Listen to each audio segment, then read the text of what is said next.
wake up, and even before fully opening your eyes, you already feel the weight. It's not a physical weight, but something more subtle, as if the world were resting directly on your consciousness. Thoughts arise in automatic sequence, emotions infiltrate uninvited, and the silent sensation is that you've been thrown into yet another day without being consulted. This initial instant, almost no one notices the fundamental mistake being made, the idea that life happens to you and not as you. Alan Watts used to say that human beings suffer not because existence is cruel, but because they have learned to perceive themselves as something separate from it. You have been taught to believe that you are an isolated entity, walking through a strange universe, trying to survive, control, protect, and ensure some meaning before it all ends. But this view, however common it may be, carries within it a structural anxiety. If you are separate from life, then everything is a threat. Time becomes the enemy, chance becomes danger, silence becomes emptiness. Honestly observe, how often do you feel that your inner state is a result of bad luck, the weather, people, or circumstances? As if your vibration were a side effect of the world, something that simply happens to you. Watts saw in this a profound, almost hypnotic forgetfulness. The forgetfulness that consciousness is not a product of the universe, it is an expression of it. The universe is not out there happening while you observe. It is happening as the act of observing. When you feel fear, it's not life that's wrong. It's the interpretation of separation that has come into play. When you feel anguish, it's not because something essential is missing, but because something essential has been forgotten.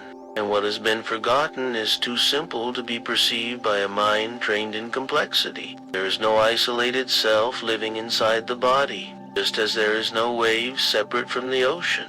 Watts liked to provoke thought. If you try to find the exact point where the wave ends and the ocean begins, you quickly realize that this boundary doesn't exist. The wave is the ocean in motion. Similarly, what you call I is the universe expressing itself temporarily from a specific point of view. This is not a poetic idea. It's an ontological observation. And when this isn't understood, basic tension that permeates almost all human experience arises. Ask yourself bravely, who are you before your name, or your history, or your expectations? If all of that were taken away for a moment, would anything still be there? Or do you fear that nothing would remain? This almost invisible fear is the silent engine of many decisions, efforts, and sufferings. We try to assert ourselves, define ourselves, establish ourselves, because we believe that without it, we will disappear. But what if the opposite is true? What if the effort to hold on is precisely what generates suffering? Watts pointed out that life is a process, not an object, and processes cannot be held onto without being distorted. When you try to cling to experience, it hardens. When you try to control the flow, it fragments. When you try to guarantee absolute security, you create permanent anxiety. Take a moment to breathe and observe something simple. Breathing doesn't need orders, it just happens. You can interfere with it, but you don't need to control it for it to exist. Life works the same way, but the ego insists on taking command, as if it were the director of a show that, in reality, has been happening on its own for billions of years. This is where the reflection begins to gain depth. If you are not separate from life, then what exactly are you fighting against every day? If you are an expression of the whole, why do you live as if you were in opposition to it?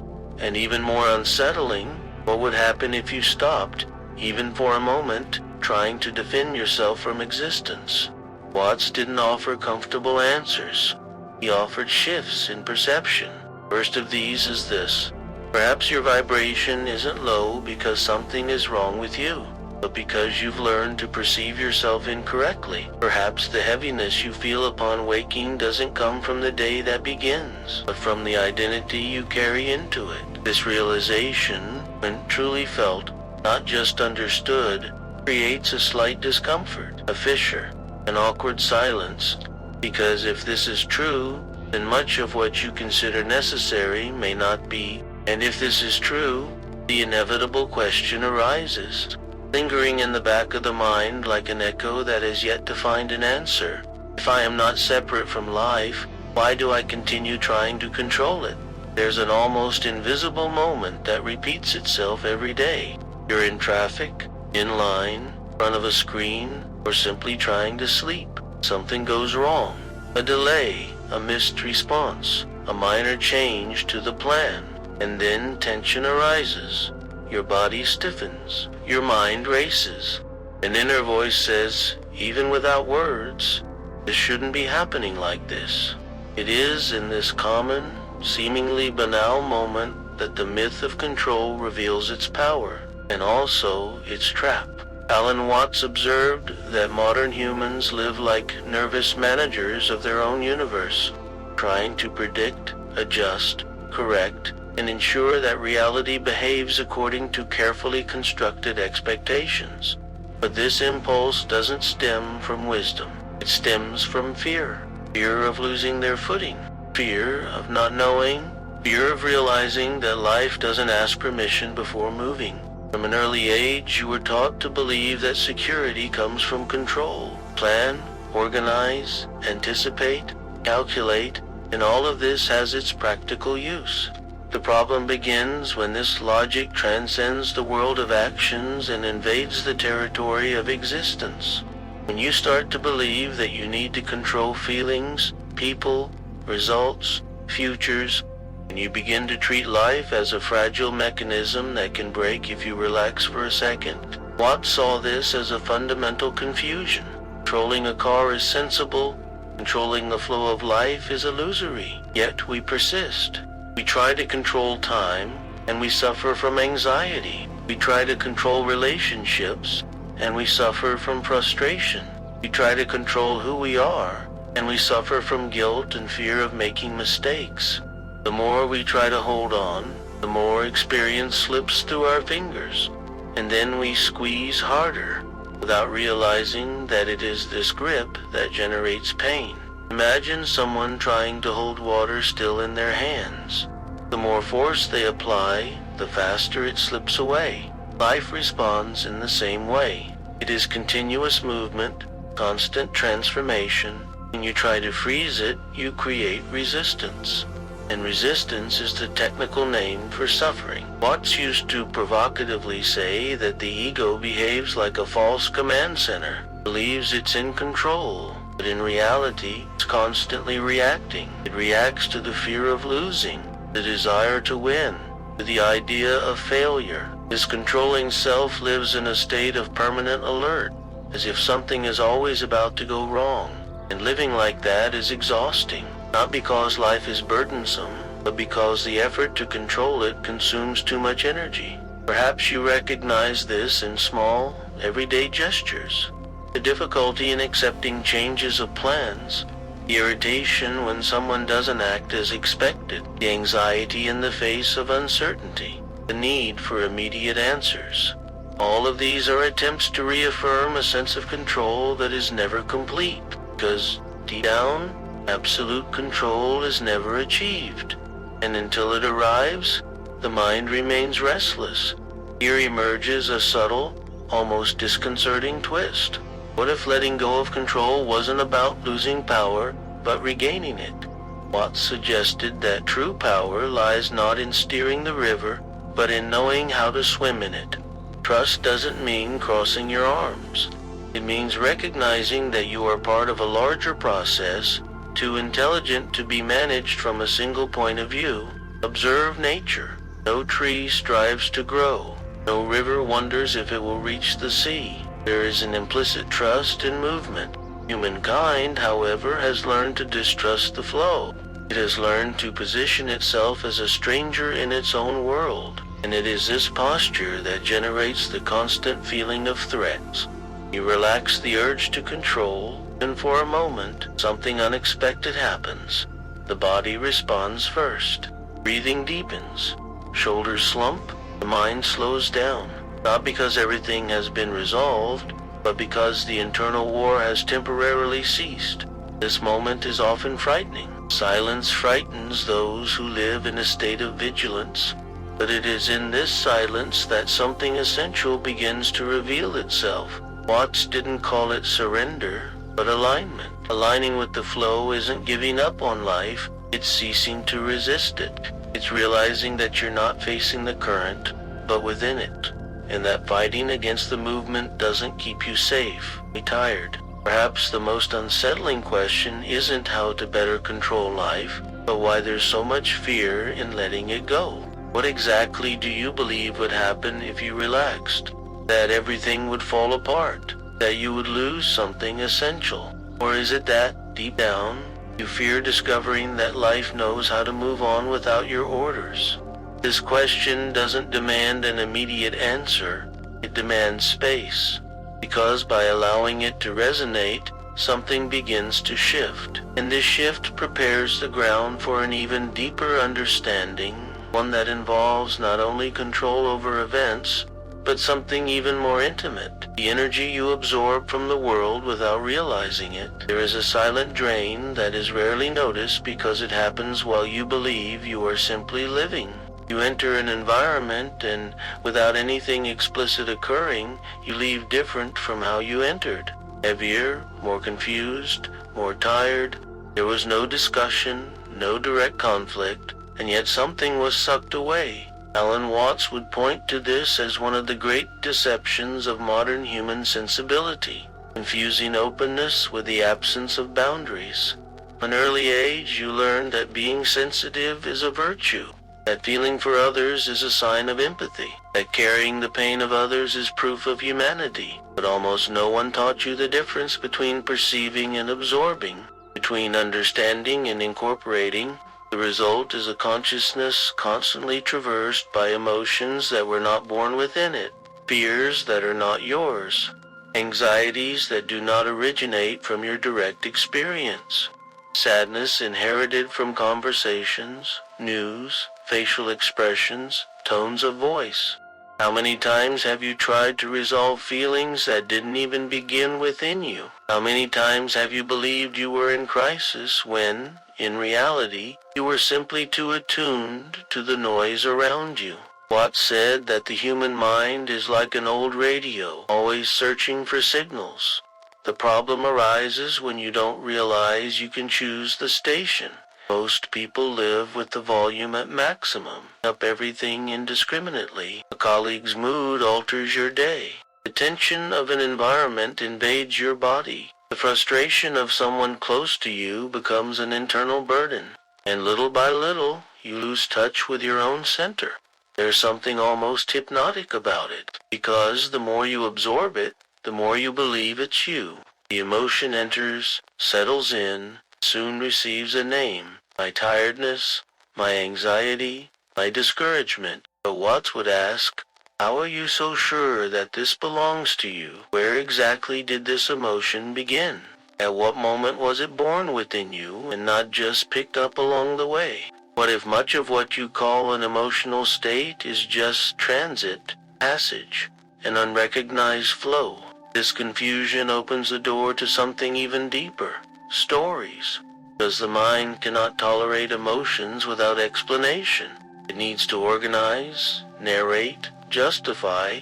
So, from these absorbed sensations, internal phrases emerge, almost always automatic. I am like this. I always feel bad. This always happens to me. I can't cope. These phrases don't arise from nothing. They are based on past experiences, selective memories, old interpretations that have never been revised. Watts viewed identity as a tale repeated so many times that it becomes mistaken for truth. You tell yourself a story about who you are, what you can do, what you deserve. And each time you repeat it, it solidifies, not because it's real, but because it's familiar. Familiarity generates comfort, even when it hurts. And so, you protect limiting stories as if they were anchors of security. If those stories were taken away for a moment, who would you be? What would remain if you couldn't use your usual labels to define yourself? Here, a subtle, almost disconcerting shift occurs. When you begin to observe your stories instead of inhabiting them, something shifts. You realize that thoughts arise and disappear like clouds, that emotions change shape like the weather, that what seems solid is, in fact, movement, and this realization doesn't destroy you. On the contrary, it creates space. Watts insisted that the problem is not having thoughts, but blindly believing in them. It's not feeling emotions, but identifying completely with them. When you become confused by your internal narratives, your vibration narrows. It begins to oscillate within rigid limits, defined by past experiences. But when you step back a little, to observe, something expands. Perhaps you've felt this in rare moments. Moments when, for some reason, an old worry loses its power. A fixed identity seems less important. A recurring fear dissolves for a few seconds. In those moments, there's a strange feeling of lightness, almost as if something has been lifted from your shoulders. Watts would say that this isn't you getting better. It's you stopping carrying yourself. What exactly do you gain by holding on to stories that diminish you? Whom do they serve? And, even more unsettling, what do you fear losing if you let them go? There is a kind of silent fear associated with abandoning these narratives, because they not only explain the past, they organize the future. Without them, the unknown emerges. And the unknown is frightening because it cannot be predicted or controlled. But Watts saw the unknown not as a threat, but as a field of possibilities. The known, he said, is comfortable, but it is a prison. The unknown is unstable, but it is alive. When you stop absorbing everything around you and start questioning your internal narratives, something begins to reorganize itself. Your energy stops leaking out. Your attention returns. You realize you don't need to react to every stimulus, nor explain every sensation. A silent inner space emerges, still fragile, but real. A space where you are not automatically carried away by the environment or by your own thoughts. This space is not empty, it is fertile. It is there that intuition begins to be heard. It is there that consciousness expands.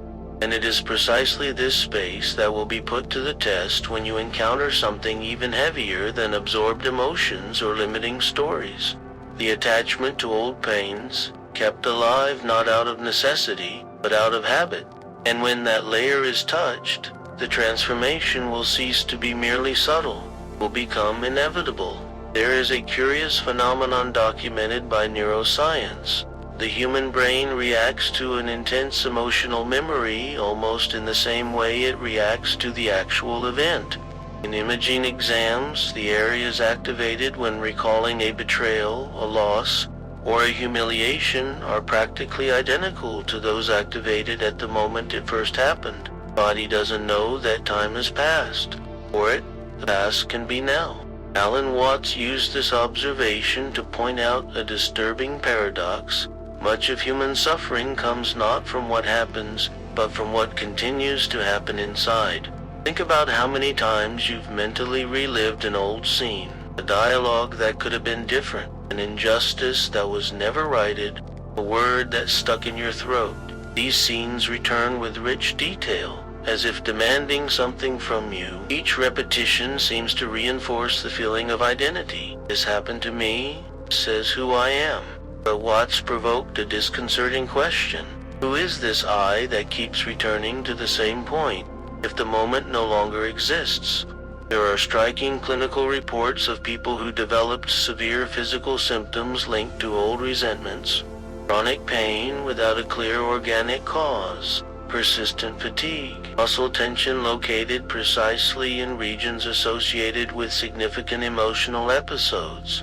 When these people began to consciously let go of these repeated memories, the symptoms lessened or disappeared, not because the past was denied, but because it ceased to be reenacted. The body, finally, received permission to leave the state of alert. Alan Watts viewed resentment as a silent ritual, not an isolated act, but a daily, almost automatic practice. Every time you repeat a painful story, You reaffirm a bond with it. You anchor yourself to a time that no longer exists, but which continues to demand energy. It's like keeping a flame burning in a closed room.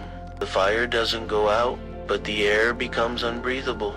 A little-known fact is that traditional Eastern cultures did not understand forgiveness as a high moral gesture, but as a practical necessity for psychic survival. Holding grudges was seen as a waste of vital energy. Watts revived this view by stating that clinging to the past is an attempt to control what has already happened, an extension of the same impulse that tries to control the future.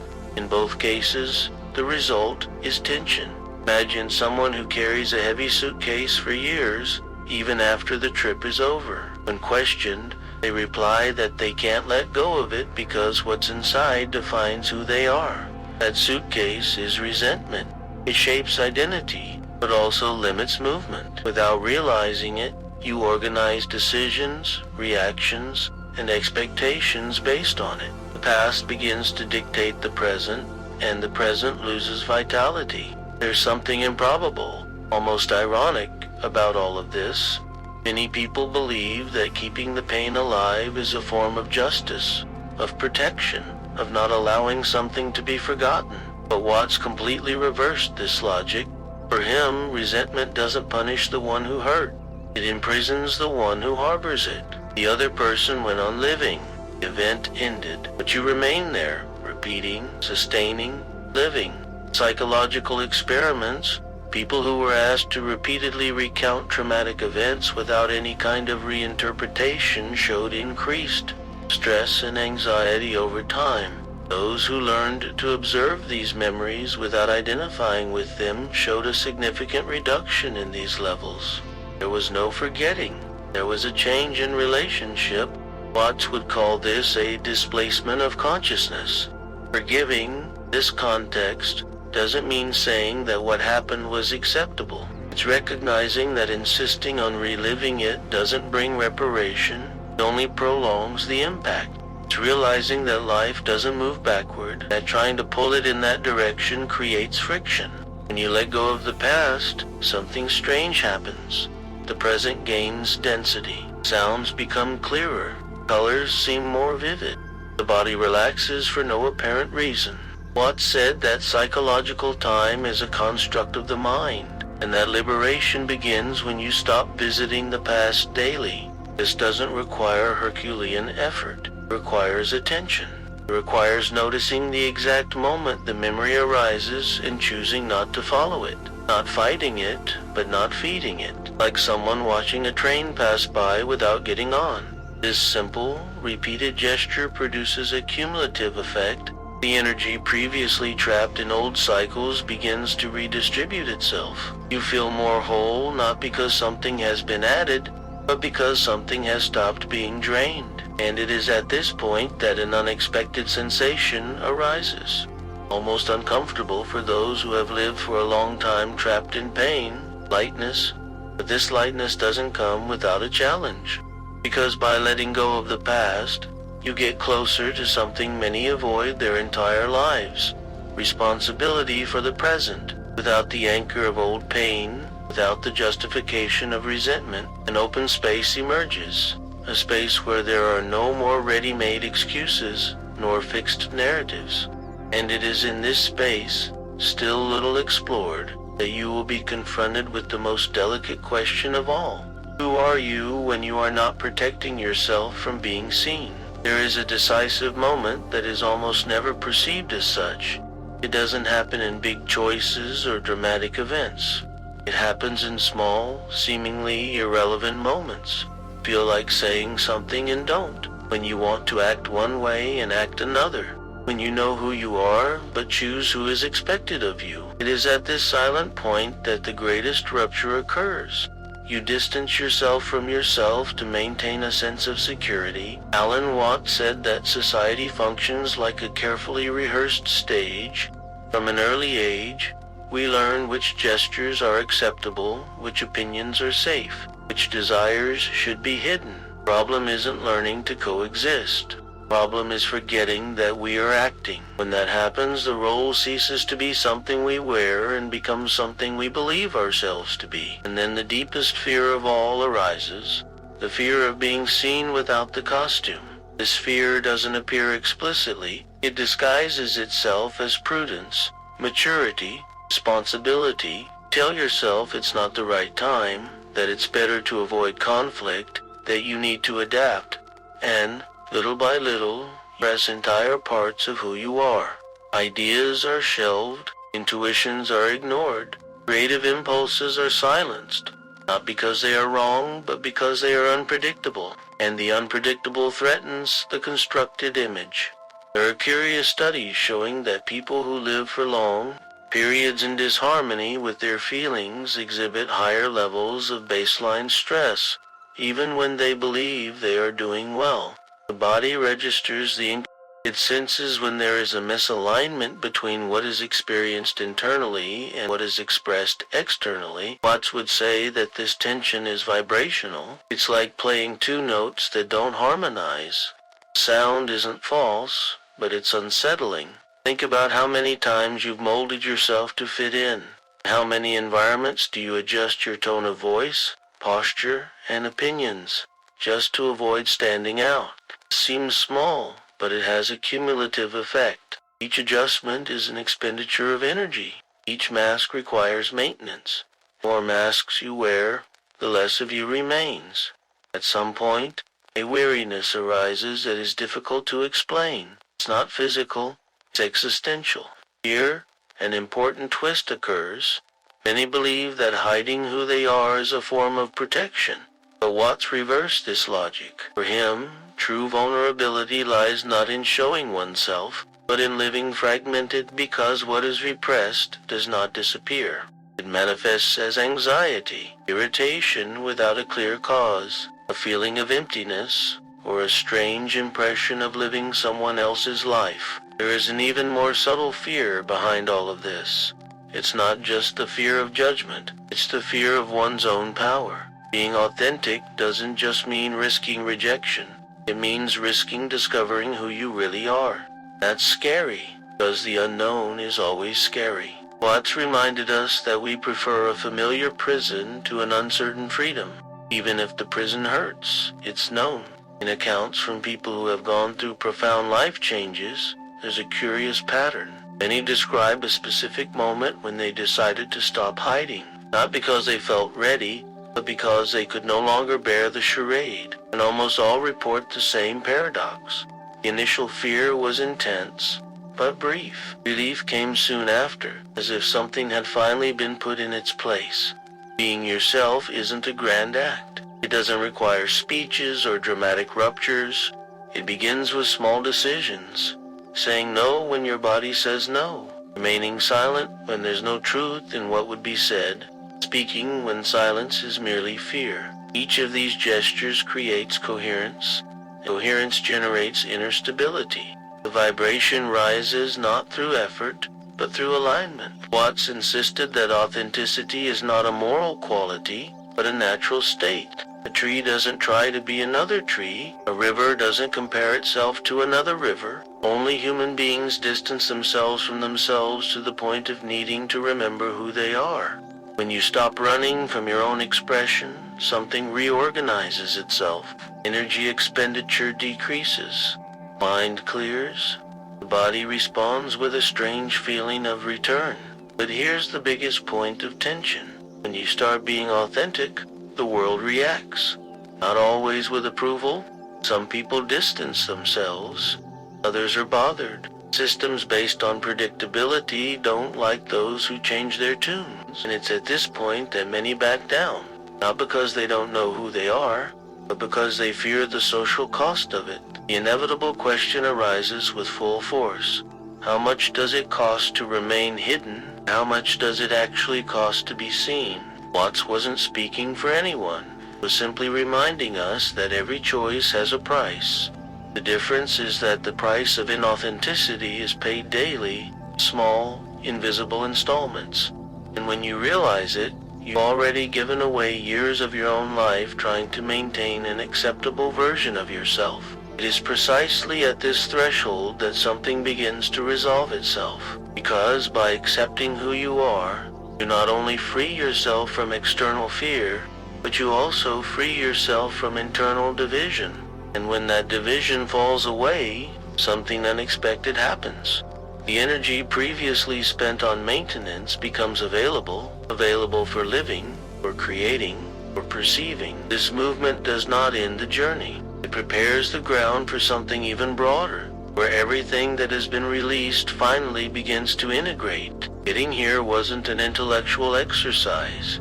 It was a silent displacement. Along the way, something was being removed, layer by layer, not to transform you into another person, but to bring you closer to who has always been there. Alan Watts said that awakening isn't about acquiring something new, but about perceiving what was never absent. Now, at the point where you are, that perception ceases to be abstract and begins to demand application.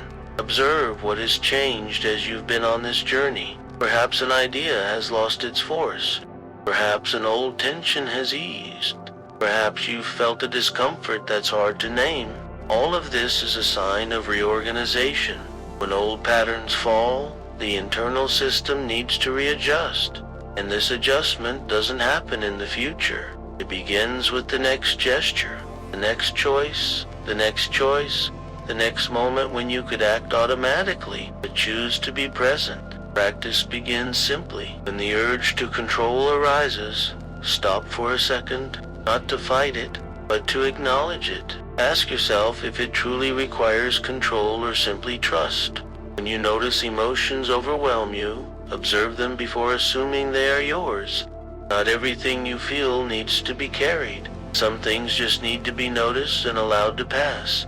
When old stories try to repeat themselves, listen to them as you would listen to an old, familiar record. You don't need to dance to it again. When you encounter painful memories, don't try to expel them or relive them. Observe the impulse to enter them and choose to stay here. The present doesn't ask for justifications. It only asks for attention. And when the fear of being who you are arises, note that this fear is an echo, not a truth. Authenticity doesn't require heroic courage. It requires everyday honesty. Small actions aligned with what you feel, even when no one is watching.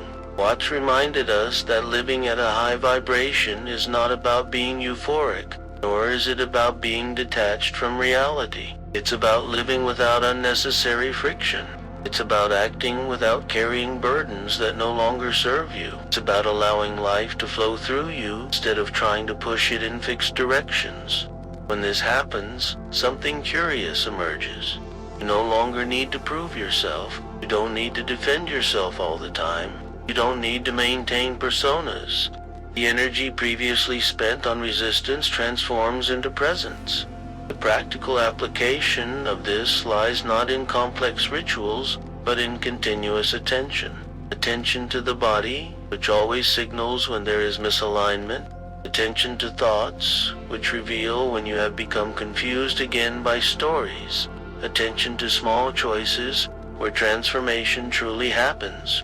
Don't expect a grand change. Expect clarity, and from there, coherent action. Start today. As you finish this video, observe how you enter the next environment. Observe your posture, breathing, your automatic reaction. Choose a point of lightness where there was previously tension. Choose to let go where you previously held back. Choose to be honest where you previously hid. Each of these choices adjusts your relationship with life, and when the relationship changes, the experience changes along with it. It's not about reaching a final state. There is no finish line. There is only a continuous deepening, a repeated return to what is real. Watts would say that this is consciously participating in the game of existence, knowing that you are not separate from the board. You are part of the movement, part of the rhythm, part of the mystery that expresses itself here and now. If something in this content resonated with you, don't let it get lost in the next stimulus.